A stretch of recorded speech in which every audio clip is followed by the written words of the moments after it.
Okay, now we're continuing on with probability in simple experiments, and this is the second part of this lecture. And when we're talking about probability, what we're talking about is how likely something might be um, in, uh, in an experiment. Okay, so if I look at this example that they have in the book, okay, notice that if I'm looking in this jar and I wanted to pull a green bear out of this jar, it would be less likely to get a green bear than to get a yellow bear.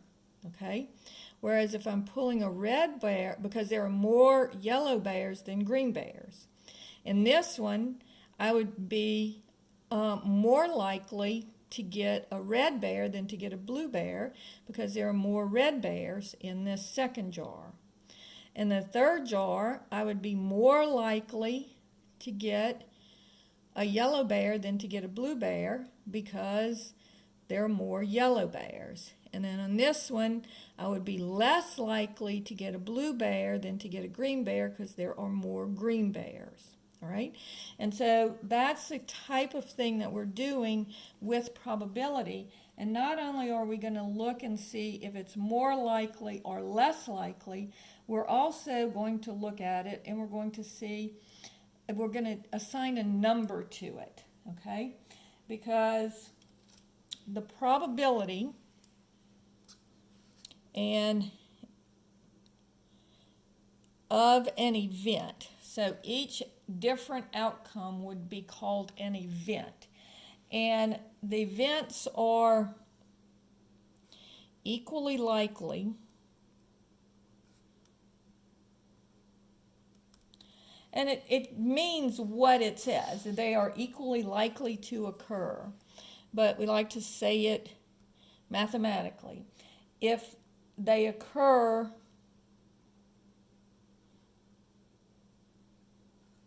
with equal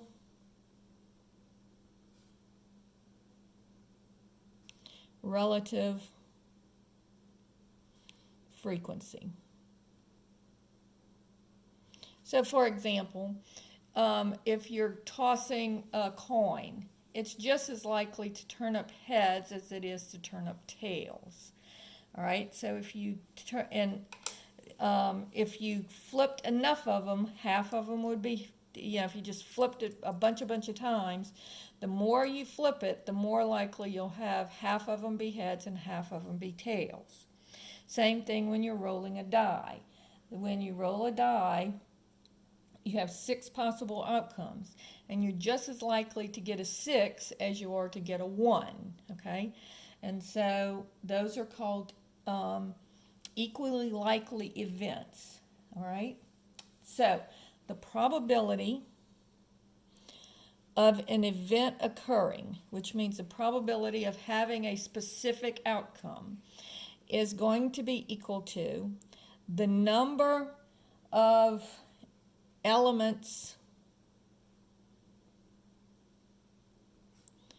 in that event over the number of elements in the sample space. Now, the way that I like to think about this is it's a number of ways of getting what you want divided by the total number of ways of doing it. Okay? So, for example, the first experiment that we talked about was flipping a coin.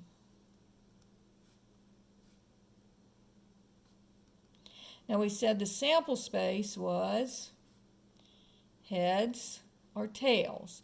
There were 2 different outcomes that we could get, either heads or tails. So notice that the probability of getting a head would be, well, how many heads do we have in our sample space? Only 1. Out of how many outcomes do I have altogether? 2. So the probability of getting a head when you flip a coin is going to be 1 out of 2. Now, if I look at the probability of getting a tail, again, I look at how many times do I get what I want? How many times do I get a tail? 1. Out of how many things are in the sample space? 2. Okay? So that's the probability of getting a head and a tail. So it means half the time you'll get heads, half the times that you'll get tails, theoretically. All right? Of course, if you sit there and you flip a coin 10 times, more than likely it's not going to be 5 heads and 5 tails. But theoretically, that's what it would be. All right? Problem number 2. All right? The second type of outcome that we had, or experiment that we had, was we talked about rolling a die. All right, and my sample space there was, I either had a 1, a 2, a 3, a 4, a 5, or a 6. So that's my sample space when I roll a die. Now, if I said, what's the probability of getting a 1? Well, how many 1s do I have in here? I only have 1 1. So it would be one way of getting what I want. And then how many are in my sample space? 1, 2, 3, 4, 5, 6. So the probability of getting a 1 would be 1 out of 6. Now what would be the probability of getting a 3? Well, again, how many 3s are in my sample space? 1. And how many outcomes altogether? 6. Now let's get a little bit more creative with our questions here. What would be the probability of getting an even number if I rolled a die? Well, let's see. How many even numbers do I have? Well, 2 is an even number, 4 is an even number, and 6 is an even number.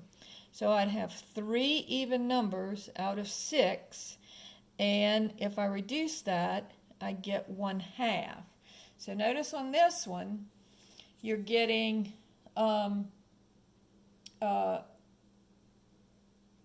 you're not getting just 1 out of 6 because you're asking even numbers, and if I reduce that, I have a 50-50 shot of getting an even number and a 50-50 shot of getting an odd number, because notice there's 3 odds and 3 evens. So a 1/2 is half the time you would get even numbers, half the time you would get odd numbers, theoretically. All right? Now, what if I said, what's the probability of getting a number less than 3? Now, how many numbers do I have on the die that are less than 3? Well, let's look. This one's less than 3. This one's less than 3. So I have 2 numbers that are less than 3. Notice that 3 is equal to 3, so it's not less than. And then 4, 5, and 6 are greater than 3. So I only have 2 that are less than 3 out of 6 in my sample space. So again, reduce that, and I get a 1 out of 3 chance of pulling a number less than 3. Okay? Now, let's go back to our cards. Okay? And with the cards, if I said, now remember when we talked about it, we said that you had 13 of each suit. You have 26 red and 26 black cards. You have, so 13 hearts, 13 diamonds, 13 clubs, 13 spades, okay? Then you had, when we talked about face cards, you have 12 face cards. And then you have 4 of each type or each number on the card.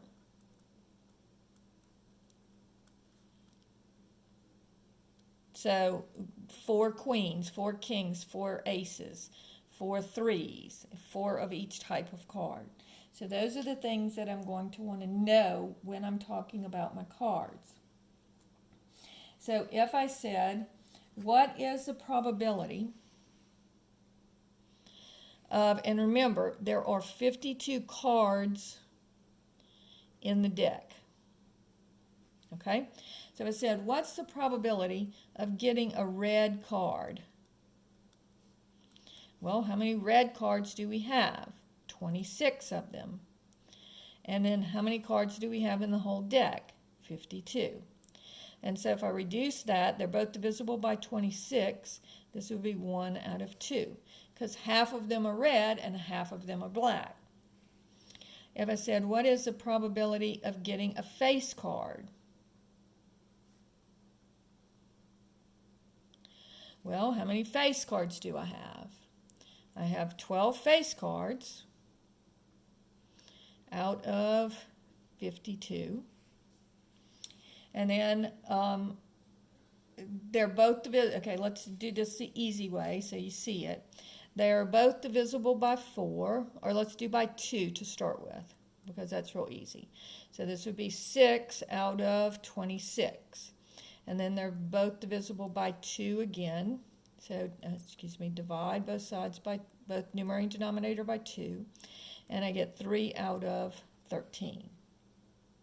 Okay? And so the probability of getting a face card would be 3 out of 13. All right?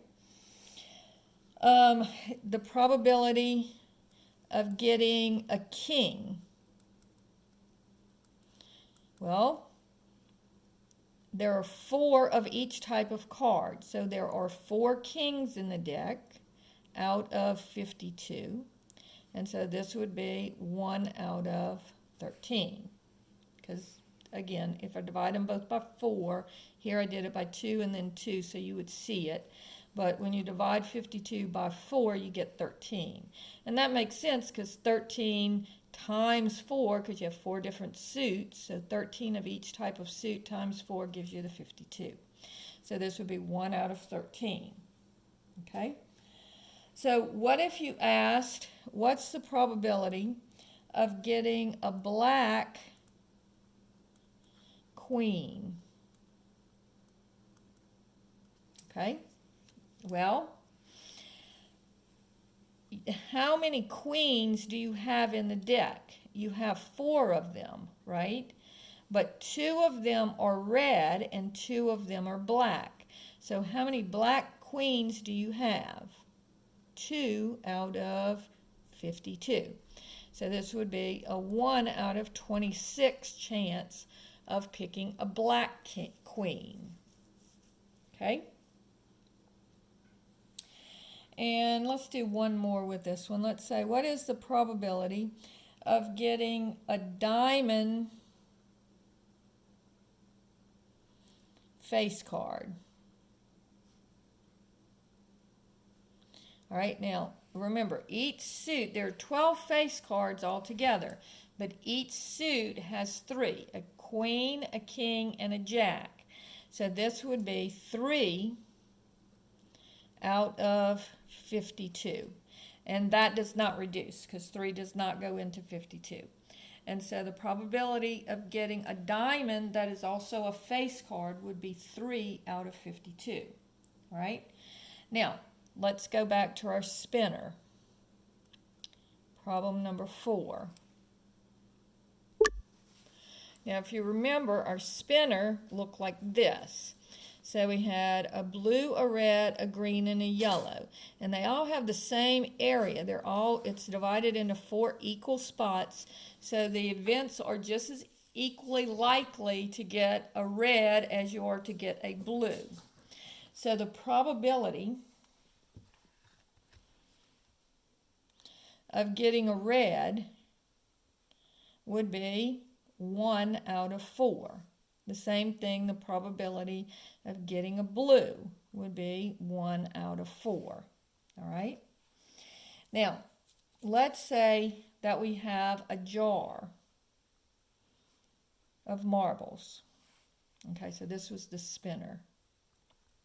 I forgot to label it. Now let's say that we have a jar of marbles. And this time I'm going to make it a little bit more interesting. Let's say that I have, in my jar, I have 3 blue marbles, I have 2 red marbles, and I have 1 white marble. Now, how many marbles do I have all together? Well, 3 plus 2 plus 1 would be 6 marbles. So if I wanted to know what's the probability of getting a blue, well, that would be, how many blues do I have? 3 out of how many total marbles do I have in the jar? 6, and then I reduce that to 1/2. So I'd have a 1 out of 2 chance of getting a blue marble. Now, what would be the probability of getting a red?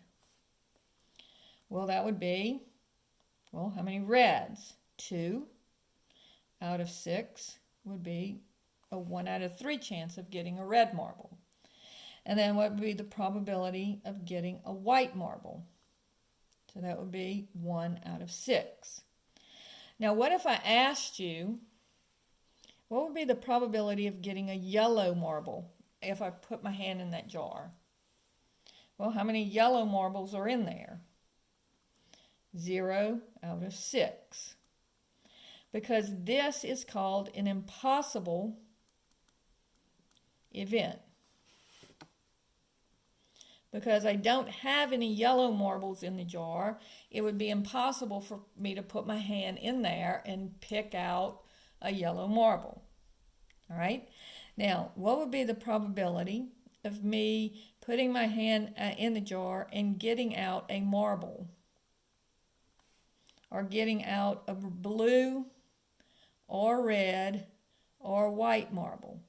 I can get any color that I want. Well, that would be, how many blue or red or white marbles are there? 6 out of 6. So that would be 1. This is called a certainty.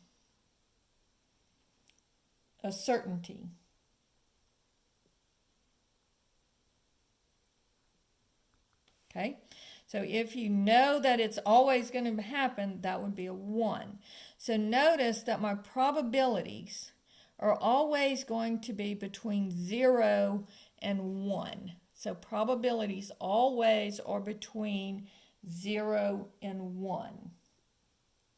And so that explains the basis of just simple experiments with simple probabilities. It's the number of ways of getting what you want divided by the number of elements in the sample space altogether. All right, so we're going to go to a little bit more complicated experiments in the next video.